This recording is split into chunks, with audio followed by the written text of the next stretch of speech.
At 23:40 on the night of December 29th in the year 1944, Major Carroll C. Smith sat inside the tight cockpit of his P-61 Black Widow at Muir Field on the island of Muro, while the sky above him was a wall of darkness, and his radar operator watched a single glowing contact sliding across the scope at 180 knots and moving through the empty black air north of the Philippine Islands. And Smith, only 26 years old, had already flown 43 combat missions and had 4 confirmed kills, yet what waited for him this night carried weight heavier than any mission before, because the Japanese had launched 12 bombers toward the American airfields, and Smith understood the pattern clearly since, for 2 straight weeks, Japanese aircraft had attacked Muro every night without mercy, with 334 air raid alerts sounding in only 14 days, and this mattered because American engineers were building 2 new airfields that would support the coming invasion of Lingayen Gulf, and the Japanese knew exactly how important those airfields would be. For if American fighters could fly from Muro, they would protect the entire invasion force, and so the Japanese tried to destroy the construction by sending bombers every single night, sending conventional bombers, sending pilots ready to die, sending any machine that could carry explosives, and the only thing standing between those bombers and more than 20,000 American troops sleeping below in tents was Smith and the rest of the 418th Night Fighter Squadron that had arrived at Muro only 3 days earlier on December 26th. And now the lives of engineers and soldiers and the whole invasion schedule depended on a single night fighter and his radar operator, and the pressure felt like a weight on the chest that refused to lift, because every bomber that slipped through meant dead men and burning equipment, and lost time and more casualties once the invasion began at Lingayen Gulf. But Smith's P-61 was unlike anything the Japanese had faced before for the Northrop. Black Widow was the first American aircraft made from the ground up for night combat, carrying twin Pratt and Whitney R2800 engines that produced 2,000 horsepower each, and pushed the aircraft to more than 366 miles per hour, and although the 4 20mm cannons in the belly were deadly, the true power of the aircraft lived in the radar, mounted in the nose known as the SCR-720, which could detect aircraft up to 5 miles away in complete darkness, something the Japanese did not know existed, for they believed night skies made their bombers invisible and safe. But the Black Widow saw through night like a hunter, and inside the rear section of the cockpit, Lieutenant Philip Porter stared at the glowing radar screen, tracking every blip with experience gained over 6 months of night intercepts, and he understood how to guide Smith to enemy bombers, how to read altitude differences, how to separate friendly planes from hostile ones, and how to keep the P-61 lined up for a kill. Yet tonight the numbers were against them, for one P-61 faced 12 bombers, and even if Smith destroyed 3 or 4, the others would still break through and drop explosives on the airfields, and those detonations would cause heavy casualties and destroy vital construction and delay the invasion. But Smith had trained for this moment for 18 months, learning night navigation and radar intercepts and gunnery in absolute darkness at Orlando Army Airfield in Florida, where every mistake could end a pilot and his radar operator in seconds, and the 418th Squadron had already flown combat before arriving here first in New Guinea using old P-70 Havocs, then modified P-38 Lightnings before finally receiving the P-61 in September 1944. And the Black Widow was everything those earlier night fighters failed to be: stable, strong, predictable, and fitted with radar that truly worked. But even radar could not change simple truth that 12 bombers were inbound, and Smith had only enough fuel for roughly 3 hours. And if each engagement took 10 minutes, he could intercept only 3 before turning back, and that would leave 9 bombers free to strike and cause devastation. And Smith refused to accept that outcome, and as Porter watched his scope, he called out that 4 separate contacts were heading south toward Muro, each at a different height, and the choice now lay with Smith, who had to decide which target to chase first, and whether he could somehow stop all 4 in a single night. And the thought alone felt like either brilliance or suicide, but Smith pushed both throttles forward, and the twin engines roared as the Black Widow climbed 2,000 feet per minute into the thick night, and Porter called headings, guiding him through clouds that blotted out moon and stars, and created a sky so dark that no pilot flying without radar would ever see the enemy coming. and that was why the Japanese believed this night would be perfect for their attack, because they thought darkness shielded their bombers from every threat, and because they did not know Smith was rising into that same darkness, ready to hunt them. And while we return to the action, take a moment to support these stories that keep the past alive by liking this tale, so it reaches more people. And now let us step back into the cockpit, where Smith gripped the controls and flew into the silent black air with Porter guiding him toward the first target that would decide whether the airfields below would live or burn. The SCR-720 radar inside the nose of the P-61 sent out steady pulses of energy in a wide arc ahead of the aircraft, and those pulses bounced back the instant they struck metal, and the returning signals appeared on the twin scopes in front of Lieutenant Philip Porter, who watched both screens with absolute focus as the first contact grew clearer, and he guided Smith with small corrections spoken calmly through the intercom, telling him to drift left by 5 degrees, lower by 3 degrees, rise a little, hold. That Course and Porter made these adjustments look easy because he had mastered the difficult art of reading radar patterns under pressure, seeing tiny shifts in blips that revealed altitude changes or sharp turns made by enemy aircraft. And as the range closed from 3 miles to 2, Smith activated the smaller pilot scope built into his instrument panel, which showed only a simple display but enough for a skilled night fighter to guide his own intercept, and soon the target grew solid on both scopes. For the first bomber was a Mitsubishi G4M, known to Americans as the Betty, a machine powered by 2,000 horsepower engines with a maximum speed of 270 miles per hour and a crew of 7 carrying more than 1,700 pounds of explosives. Yet the Betty carried a fatal weakness, for its fuel tanks were not protected, and a single burst from Smith's 20mm cannons could turn the bomber into a burning comet.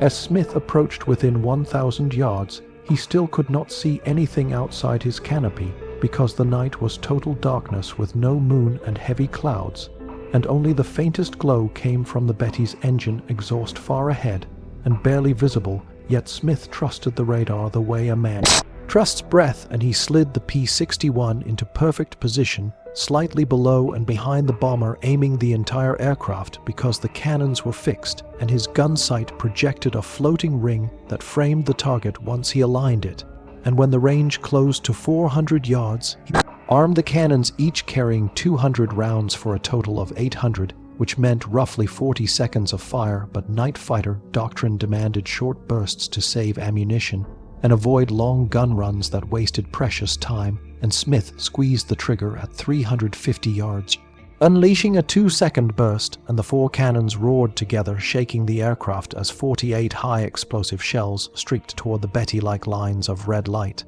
And those shells slammed into the bomber's right wing, and fuel ignited instantly, turning the wing into an exploding torch. And the bomber rolled and fell toward the sea, and Smith watched the burning shape drop through darkness until it struck the ocean 8 miles north of Muro at 23:57. And 1 bomber was gone, but 11 were still coming, and Smith checked his fuel, which had already dropped by 15%, and Porter still had 3 more contacts on his scope, each flying toward the airfields and separated by miles, and Smith had only 112 minutes of fuel left, which meant every move from this moment forward had to be perfect because the sky was wide, the night was vast, and every wasted second allowed other bombers to slip closer to their targets. And then at 0014 on December 30th, Porter locked on to the next target, heading south at 6,000 feet and 6 miles away,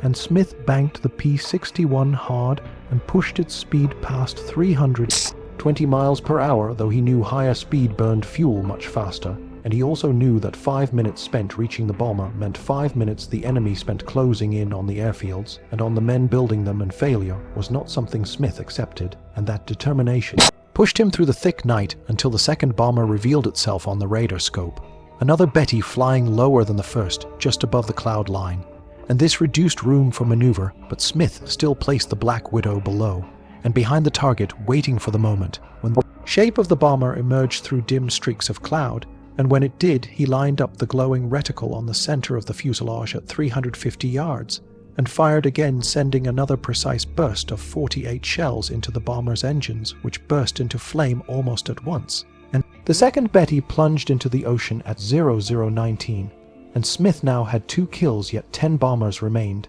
and his fuel had dropped to 42%. And Porter revealed that 2 more contacts were approaching Muro, one at 9,000 feet and another at 4,000, and they were 8 miles apart, and Smith had to choose which to attack first, and he chose the higher target, knowing that climbing cost less fuel than fast descent, yet also knowing that the lower bomber would move closer to the airfields in the meantime, and any mistake in judgment would allow that bomber to strike and undo everything they had achieved. And as Smith climbed, the Black Widow cut through clouds, and Porter tracked the third contact 7 miles away, moving at 190 knots, and changing altitude often, which signaled something different about this bomber, for it was not flying steady. Like the Bettys, and Porter recognized this immediately, and Smith soon understood why for this third bomber was a Nakajima Kai 49 known as the Helen, a faster aircraft with better defensive guns, including one in the tail, which meant approaching straight from behind, was suicidal, and Smith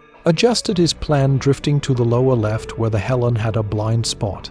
And he crept closer using every ounce of his training until he was 600 yards away and closing, but the Helen pilot was skilled and swung left, then right, then climbed 200 feet, then dropped 300 in a pattern meant to break radar lock, and Porter focused harder, calling corrections, anticipating moves, predicting turns, and Smith followed every word until he reached 500 yards and 450, and then 400, and at 375 yards the tail gunner opened fire, sending bright tracers past Smith's canopy, showing the moment surprise was lost, and Smith knew he had only seconds before the Helen pulled into a wild, evasive dive, and so he fired a longer burst of 72 rounds, which tore through the Helen's fuselage and destroyed the right engine, sending bomber into an inverted fall until it crashed into the sea at 0029. And now 3 bombers were gone, 9 remained, and Smith's fuel showed 28%, which was dangerously low because most pilots returned to base at 30%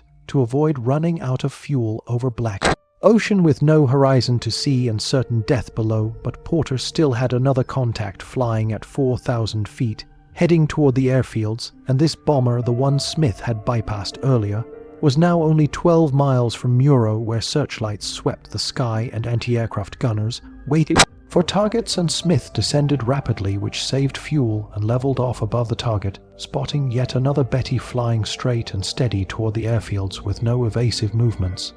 And Smith aligned the reticle once more at 350 yards, knowing he had limited ammunition and dwindling fuel, and knowing he had only one chance to destroy this bomber before it reached the men on the ground. And while the suspense reached its peak, allow a brief pause to support these stories by liking the tale, so more people can discover forgotten moments like this. And now let us return to Smith as he prepared to fire on the 4th bomber in the black skies above Muro.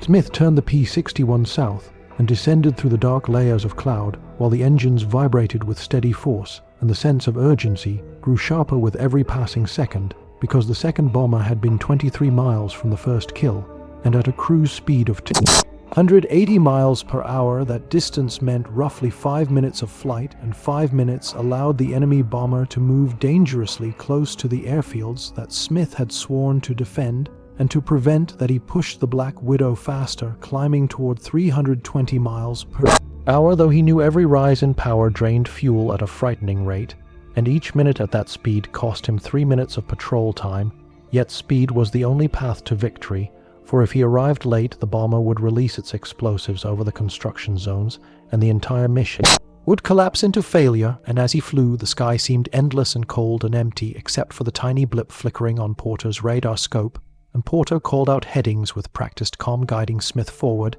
as the range numbers fell from 4 miles to 3 to 2, until Smith finally spotted the faint outline of the enemy against the night air, another Betty flying lower than the first at 6,000 feet, and closer to the clouds that created a narrow band of visibility and less space to maneuver. But Smith eased the P-61 below and behind the bomber, waiting for the perfect moment when the shape of the target settled into the glowing reticle. And once it did, he fired a controlled burst that smashed through the bomber, and sent it flaming into the sea at 0019, leaving only burning wreckage behind. And now Smith had 2 kills, but his fuel had fallen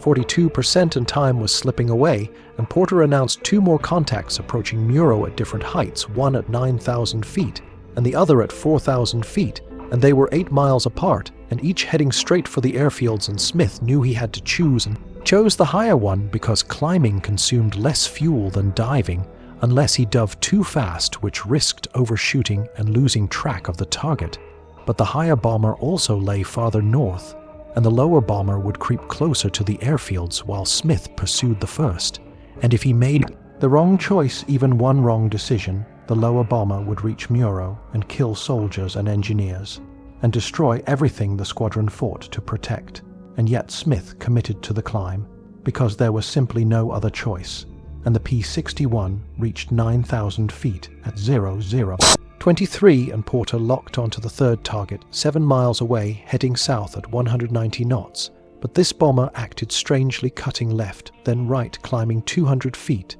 then dropping 300 in sudden moves that made radar tracking difficult, and these maneuvers revealed that this was not a Betty, and soon the blip steadied just enough for Porter to identify it as a Nakajima Kai 49 known as the Helen, and the Helen was faster than the Betty, and armed with better defensive guns, including a tail gunner who had a clear field of fire behind the aircraft, which made a direct rear approach deadly, and Smith adjusted his angle, drifting toward the lower left quadrant where the bomber had limited coverage, and he closed the range until he was 600 yards behind the Helen and could see the faint glow of its engines and the shadow of its wings cutting through the clouds. And even at night, Smith could feel the tension building inside the cockpit, because the Helen was flown by an experienced pilot who refused to hold a straight course, and the random altitude changes made it almost impossible to line up a clean attack. Yet Porter watched the pattern patiently and guided Smith through each correction, predicting turns and holding the radar lock steady, and slowly the distance closed to 500 yards, and then to 450, and then 400, and at 375 yards, the Helen's tail gunner saw the Black Widow at last and opened fire, sending red tracers burning past the canopy and streaking through the night. But Smith did not break away. Instead, he held his line, fired a longer burst of 72 shells, and watched the explosion tear through the Helen's right engine and send the bomber rolling inverted, where it spiraled downward in flames until it crashed into the sea at 0029. And now Smith had 3 kills, but his fuel gauge showed only 28%. And the danger rose sharply because night fighters usually return to base at 30% leaving room for diversion or emergency climbs or wind shifts, and flying below that threshold meant flirting with disaster, because if he ran out of fuel over the ocean, there would be no horizon, no light, no way to judge altitude, and the aircraft would strike the water in total darkness and kill them both. Yet Porter reported one more contact, the 4th bomber that Smith had passed earlier, now 12 miles from the airfields, and close enough that Smith could see the faint glow of searchlights sweeping the sky below, ready for any enemy that broke through. And Smith descended fast, conserving fuel while gaining speed, and he leveled off at 4,200 feet and saw the shape of the bomber ahead, another Betty moving straight toward Muro without any evasive action. And this told Smith that either the pilot did not know a night fighter hunted him, or he had decided that his mission mattered more than his life. And Smith lined up the reticle again at 350 yards, checked his fuel, which had fallen below safe margins, checked his ammunition, which still held enough for 3 more bursts,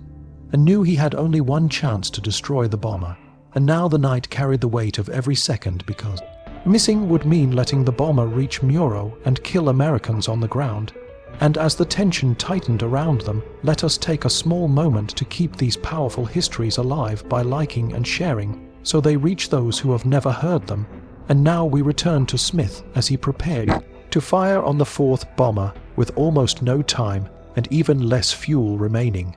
and the fate of the airfields hanging on one precise burst.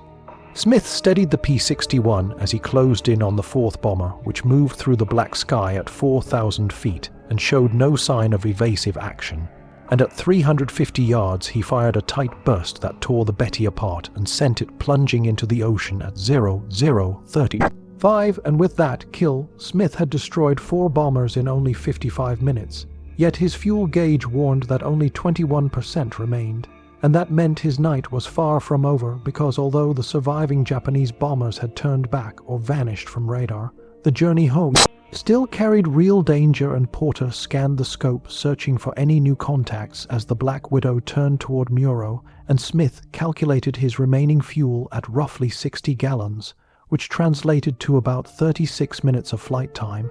and ensured he had a narrow but acceptable margin to reach McGuire Field, located 18 miles south, as long as nothing unexpected occurred. Yet night flying was filled with unexpected threats, wind shifts, equipment issues, radar illusions, or simple navigational errors, and Smith knew that even small mistakes could place him short of the island, force him to ditch in the dark, which meant certain death because a pilot who hit the water at night rarely survived, and rescue was unlikely. But Porter suddenly called out a new contact heading north between Smith and the airfield at 7,000 feet, and only 4 miles away, and Smith's fuel had dropped to 19%, and he now faced a choice more difficult than any earlier decision for the contact. Could be a Japanese bomber returning for a final strike, and if Smith ignored it and flew past, and it reached the airfields, then all the work of the night would collapse into failure. Because even a single bomb could kill engineers and soldiers and damage runways and force delays, and erase the meaning of the 4 kills he had earned. Yet turning toward the contact meant spending fuel he could not spare, and could bring him dangerously close to the point where he would not make it back to Muro at all. And still, Smith turned because protecting the men on the ground was the purpose of every night fighter mission.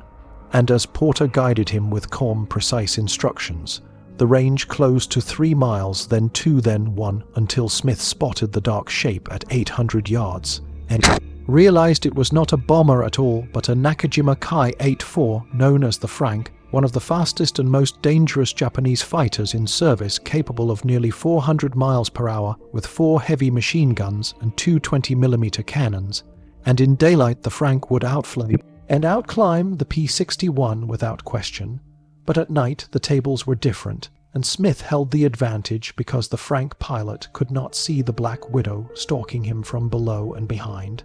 And while fighters were smaller, harder to hit, and armored around the engine and cockpit, they were also blind in the dark without radar, and Smith slipped closer to 500 yards, then 400, then 300, and the Frank flew straight, unaware of the predator behind. And Smith checked his fuel one last time and saw 17%, and knew the cost of a missed shot would be fatal because he would not have the fuel to make a second pass, and he would not have the fuel to reach Muro either. And he centered the reticle on the Frank and squeezed the trigger, releasing a hard 3-second burst of 72 shells, which smashed through the fighter, tearing apart the tail, and ripping through the engine. Cowling and flames burst from the nose as black smoke poured behind the fighter, and the Frank rolled right and began a steep dive, and Smith watched the pilot eject at 3,000 feet and saw the parachute open like a white flower in the dark sky before the fighter struck the ocean at 0046, and only then did Smith allow himself a breath, because the kill counted but the danger remained, since his fuel gauge now showed 15%. And the distance to McGuire Field was still 11 miles, and if any wind or error pushed him off course, he would fall short and die in the water. And Porter immediately switched the radar scope to navigation mode, tracking the outline of Muro, which appeared as a faint curved mass, and Smith descended to 2,000 feet, where he conserved fuel and aimed straight toward the southwestern coast, where the runway lights of the airfield should be, and his fuel gauge dropped to 13%. Then 12, and every drop mattered because the P-61 burned fuel quickly whenever power settings shifted, and Smith held steady, hoping for the first glimpse of light. And finally at 0052, he saw the dim flicker of 12 kerosene lamps arranged in a straight line marking the runway of McGuire Field, which had been finished only 4 days earlier and had no advanced lighting or landing systems. And Smith lined up for the landing pattern at 1,000 feet with 11% fuel remaining, and extended the landing gear and flaps, preparing for a careful approach. But at 0055, all 12 runway lamps suddenly went dark, plunging everything into total blindness. And Smith felt the shock hit his chest like an impact, because without lights he had no visual reference, and landing in The dark was nearly impossible, and Porter suggested relying on the radar altimeter, which measured height above ground by bouncing radio waves downward, but using it to land required absolute precision, and any error would bring the aircraft down in trees or coral or construction equipment instead of the runway. And Smith looked at the fuel gauge, which now showed 9% or roughly 8 minutes of flight remaining, and Tacobot Field on Leyte Island was 90 miles away, far beyond their range, for the P-61 would run out of fuel more than 40 miles short, and the truth arrived with brutal clarity that Smith had only one option, which was to land blindly on a runway. He could not see or die in the water hoping for rescue, and Smith refused to let the mission end that way, not after defending the airfields and destroying 5 enemy aircraft and saving the invasion schedule, and protecting thousands of men. And he turned the P-61 toward where he believed the runway lay and descended through the void, while Porter monitored altitude readings and kept track of the coastline. And as the aircraft dropped from 600 feet to 400 feet, and the darkness swallowed everything, Smith prepared for a landing that would either save their lives or end them. And as we hold our breath together for what comes next, consider supporting these powerful forgotten histories by liking and sharing them, so they reach new audiences. And now return to Smith as he guided the Black Widow through pure blackness with only instruments and instinct to bring him home. Smith held the P-61 steady as he lined up for the impossible landing with only the radar altimeter to guide him through the absolute darkness, and Porter read the height numbers aloud as the altimeter dropped from 400 feet to 380, then down again with slow, steady precision, and Smith brought the airspeed to 120 knots, which offered only a slim safety margin above the stall speed of 95 knots when the flaps were fully extended, and he knew that flying any slower would cause the aircraft to lose lift and fall, and flying faster would cause him to overshoot the invisible runway and crash into the jungle or the construction fields beyond. And he could see nothing outside the cockpit, not even the outline of the island, and only the faint ghostly glow of his own instruments gave him any sense of control. Yet control was a fragile thing in the dark, for every second brought him closer to the ground and closer to running out of fuel, because his gauge now showed only 7%, about 36 gallons, and dropping steadily as the engines burned the last of their fuel supply. And Porter monitored the radar display, which revealed the coastline of Muro as a pale shadow and showed that the airfield lay 1 mile inland, and Smith adjusted heading to bring the Black Widow into the correct north-south alignment,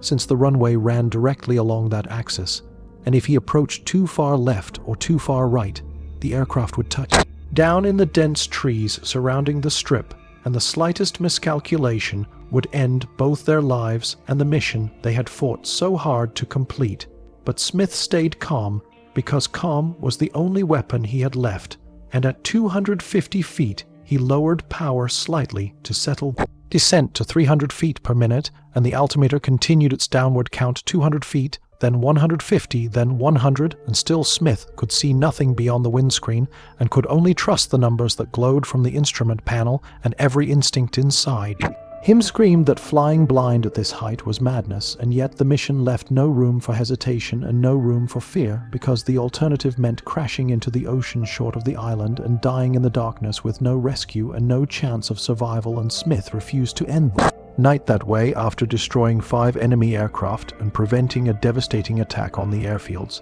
And as the altimeter reached 75 feet, then 50, then 25, Smith held the controls firm and waited for the unseen moment when wheels would meet ground, and then suddenly the main wheels struck crushed coral with a heavy jolt at 0059,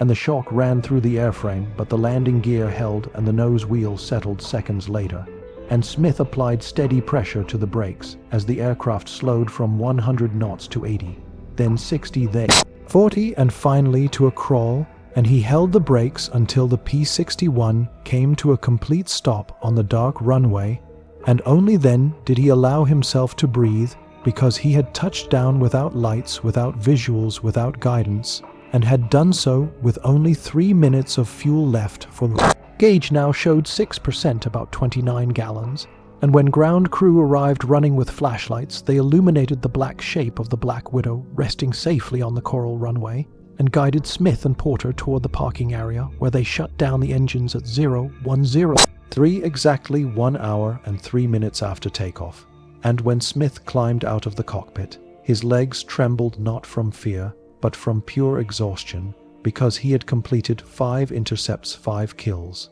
and an impossible blind landing, all within that short span of time, and Porter climbed out from the radar compartment equally drained yet proud because his tracking had made every single intercept possible, and the ground crew examined the P-61 and found no damage and confirmed that all 4 cannons had worked flawlessly throughout the mission, and Smith had fired a total of 408 rounds, leaving 392 rounds still unused, and that revealed the remarkable precision with which he had fought, for he had ended the mission with enough ammunition for 2 additional intercepts, but not enough fuel to chase a single more target, and intelligence officers arrived at 01:15 carrying notebooks and maps and asked Smith for times, altitudes, headings, and exact positions for every engagement. And Smith recited the details from memory as if seeing each kill replay in his mind, and he listed 4 Mitsubishi G4M Betty bombers, 1 Nakajima Kai 4-9 Helen bomber, and 1 Nakajima Kai 8-4 Frank fighter, all destroyed between 2357 on December 29th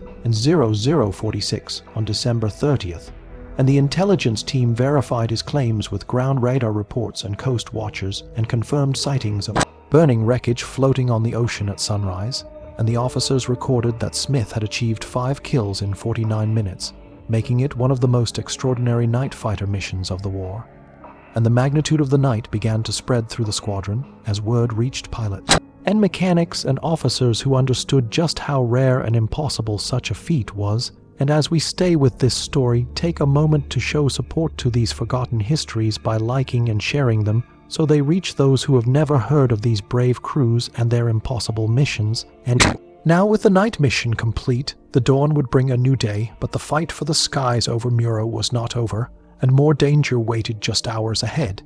The night had barely ended when Smith learned that rest would not come because the war did not stop for heroes. And before the morning, Hayes lifted the 418th Night Fighter Squadron, prepared for another mission, and Smith, who had already flown one of the most intense night battles of the Pacific War, stepped away from the debriefing with the same quiet focus that had carried him through the darkness, and even though exhaustion pressed heavily on his body, there was no question about whether he would fly again, for the defense of the airfields at Muro remained the highest priority, and the Japanese had not yet given up. And by 14:30 on December 30th, 1944, a new threat appeared in the sky when reports came in that fast single-engine reconnaissance aircraft had been spotted over the region, and these aircraft were faster, more agile, and harder to intercept than bombers, and they were used to scout American positions before escorting fighters or bombers followed and destroying.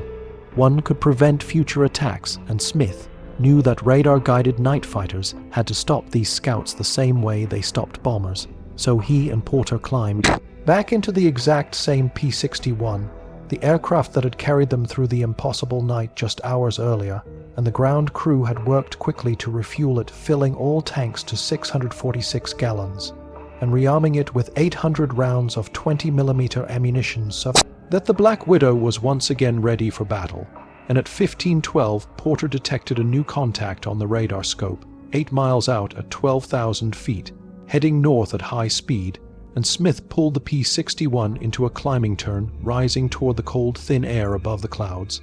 The engines responded with smooth power, for despite the fierce workload of the night before the aircraft flew, as if it understood the stakes, and Porter monitored the target with calm, precise focus, calling out headings and altitude shifts, as the range dropped from 5 miles to 4 miles to 3. And even though Smith felt the strain of flying after so little rest, he also felt something familiar and steady, the clarity that came whenever danger approached. And at 2 miles, Porter confirmed that the aircraft was a Nakajima Kai 8-4, known to the Americans as the Frank, one of the fastest fighters in the Japanese arsenal, capable of almost 400 miles per hour, and armed with machine guns and cannons that made it deadly in daylight combat. And in normal conditions, the Frank could outrun and outmaneuver the larger P-61.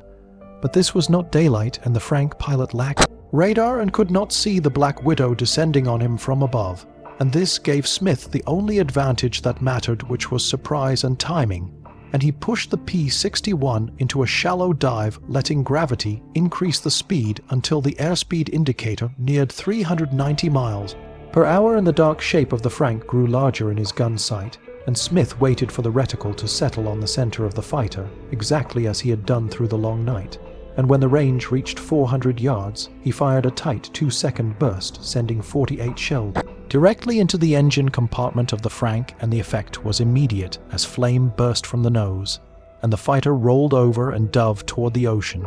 and Smith followed with his eyes watching until the Frank fell apart in the air and smashed into the water, leaving only a streak of smoke drifting above the surface, and with that kill, Smith earned his 7th confirmed victory, making him the top-scoring American night fighter ace of the entire war, all within less than 24 hours of combat, flying a record that no other P-61 pilot in any theater would match. And the 418th Night Fighter Squadron continued operations through January 1945, protecting the airfields and intercepting enemy aircraft as the invasion of Lingayen Gulf approached. And during the war, the unit achieved 18 total kills, which made it the most successful P-61 squadron in the Pacific, and Smith's 7 kills accounted for nearly 40% of that number, and Porter received the Distinguished Flying Cross for his extraordinary performance, because his radar skill made every one of Smith's intercepts possible,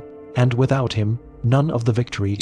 could have been achieved. And their aircraft, a Black Widow named Times Waston, flew combat missions until May 1945 and survived the war without damage, only to be scrapped afterward, like most P-61s, leaving no physical trace of the machine that had hunted enemy bombers in darkness and saved thousands of American lives. And the airfield at Muro that Smith defended with such ferocity became fully operational and supported the Lingayen Gulf invasion, exactly as planned, with P-51 Mustangs and P-47 Thunderbolts providing crucial cover for the landing forces. And military engineers later estimated that if the Japanese bombers had struck the construction areas during Smith's night mission, the airfields would have been delayed by 2 full weeks, and that delay would have pushed back the invasion, increased casualties, and prolonged the war. And yet, because Smith and Porter stopped those bombers, the operation continued on schedule, and history moved forward without disruption, and Smith returned home to the United States in February 1946, left military service, and never sought recognition or fame, and never wrote memoirs, and spoke little of what he had done, and his legacy lived mainly in mission reports, radar logs, and dry archival notes that listed victories without describing the darkness, the danger, or the impossible decisions that defined those hours. And as we carry this story forward, take a moment to support these powerful, forgotten histories by liking and sharing them, so they reach those who have never heard what these men achieved. And now the final section will bring this journey to its close, honoring the aircraft, the squadron, and the man who mastered the night skies when the war needed him most. The achievements of the P-61 Black Widow and the men who flew it did not end with Smith's final kill, for the aircraft itself became a symbol of what night fighters could accomplish when technology, training, and courage joined together in the most brutal moments of war. And even though only 700 of these aircraft were built, they served in every major theater, including the Pacific, the European Front, the China-Burma-India theater, and the Mediterranean, and wherever darkness once protected enemy bombers, the Black Widow stripped that protection away with radar that could see through night storms and clouds and fear itself. And in the Pacific, the aircraft dominated the skies from 1944 through 1945, allowing Allied forces to press forward without the constant threat of nocturnal attacks that had once seemed unstoppable, and many pilots believed it was the most advanced night fighter in the world during its operational years, because it carried immense firepower, had exceptional stability, and possessed radar so precise it could guide a pilot to a target he would never otherwise see. And yet, despite all of this, the P-61 did not survive the post-war years, because after 1945, the United States military directed its focus toward jet-powered fighters, which offered greater speed and altitude, and thus by 1954, the Black Widow was retired from service, and most of them were scrapped, leaving only a handful in museums today. And none of the surviving aircraft are the one flown by Major Carroll C. Smith, which means that the very machine that hunted 4 bombers in 80 minutes, and then brought down a fighter in the dark, and survived an impossible night landing at Muro, vanished into the scrapyards of history, and exists now only through photographs, logs, and the memories of the squadron that depended on it, and the story of Smith's night of glory would have faded into silence if not for the records his squadron kept, and the fragments preserved in military archives, and the quiet recollections of those who served alongside him, and the impact of his mission stretched far beyond the wreckage of the aircraft he destroyed,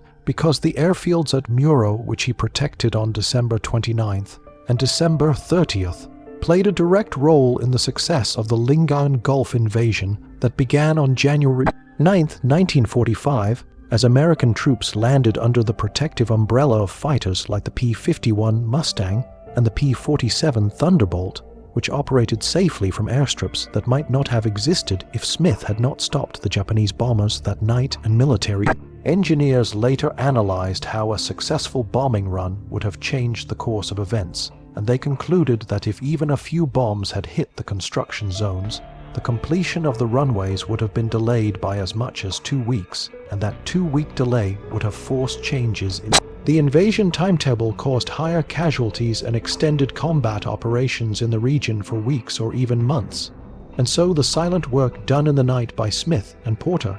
carried consequences far beyond what the 2 men could see from the cockpit of the Black Widow, and Smith himself survived the war, returned to the United States in February 1946, and then left military life behind, and he never sought fame or recognition, never wrote memoirs, never gave lengthy interviews about the night. He became the most successful American night fighter pilot in the Pacific, and never stepped into the spotlight, though many believed he deserved it. And the only detailed records of his achievements exist in mission reports and radar logs and intelligence summaries that now sit inside archives where few people ever look. And yet those dry pages tell a story of immense courage, precision, and calm under pressure, and they reveal how one pilot and one radar operator changed the outcome of an entire operation by refusing to let darkness shield the enemy. And as we reflect on the legacy of the Black Widow and the men who flew it, take a moment to support these forgotten histories by liking and sharing them, so they reach people across the world who have never heard what happened in the skies over Muro, because stories like these deserve to live on, and the men who fought these battles deserve to be remembered not as footnotes but as heroes who shaped the path of war. And with this final section, the journey comes full circle, showing how the P-61 transformed night combat, how Smith mastered it, and how one aircraft on one night stood between thousands of American lives and destruction, and fulfilled its mission with unwavering precision, strength, and silence. The legacy of the night when Major Carroll C. Smith hunted 4 Japanese bombers in 80 minutes, and then brought down a fighter in the darkness, did not end with the rising sun, for it carried forward into the very heart of the war, shaping the success of future operations, and defining what the P-61 Black Widow could accomplish in the hands of a skilled crew. And although Smith's record stood unmatched, no part of that night would have been possible without Lieutenant Philip Porter, whose mastery of the radar transformed the Black Widow from a machine into a living instrument. Precision, and every intercept, every course correction, every moment when Smith fired on a bomber depended on Porter's calm voice inside that cockpit, guiding him through night skies where the human eye could see nothing but emptiness. And the squadron understood this deeply as they continued flying missions from Muro through January 1945, facing new waves of threats and using radar to protect the invasion force gathering in the region. And the 418th Night Fighter Squadron ultimately recorded 18 aerial victories, the highest total achieved by any P-61 squadron in the Pacific, and the story of Smith and Porter became a quiet legend among night fighter crews who recognized the difficulty of night combat and the impossibility of destroying so many targets in such a short span of time, and their aircraft, the P-61, named times a vast and flew combat missions until May 1945, surviving intense battles and harsh tropical conditions only to be scrapped after the war, a fate shared by most Black Widows despite their remarkable service.